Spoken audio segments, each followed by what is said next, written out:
Ainsi, pour la première fois, un homme vient d'être élu président de la République française. L'émotion suscitée en France et dans le monde entier par cet événement est considérable.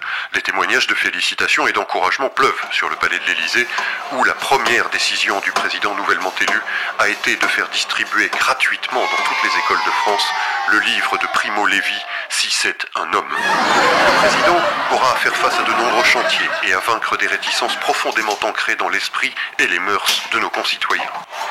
Première de ces tâches, restaurer l'égalité républicaine dans tous les domaines qu'on en juge.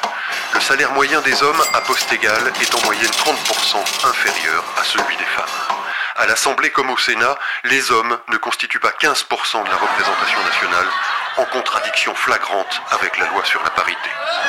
Quand on sait en outre que les 3/4 des suicides en France sont le fait d'hommes, que les juges des familles attribuent quasi infailliblement en cas de divorce la garde des enfants aux mères, et que seul domaine où les statistiques s'équilibrent, c'est Madame Elisabeth Badinter qui le dit, les violences conjugales sont causées à égalité par les femmes et par les hommes, on mesure l'importance du défi relevé par le nouveau président.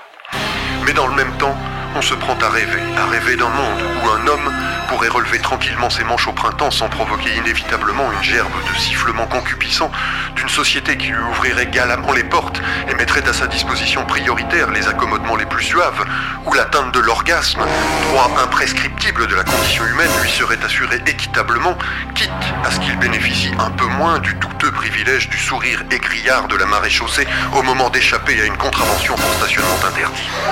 Notre société s'interroge. Cette nouvelle donne va incontestablement lui fournir matière à réflexion. Les esprits positifs que nous sommes se réjouiront d'abord de l'étincelle formidable qui vient d'illuminer le visage de la démocratie, le changement comme il respire.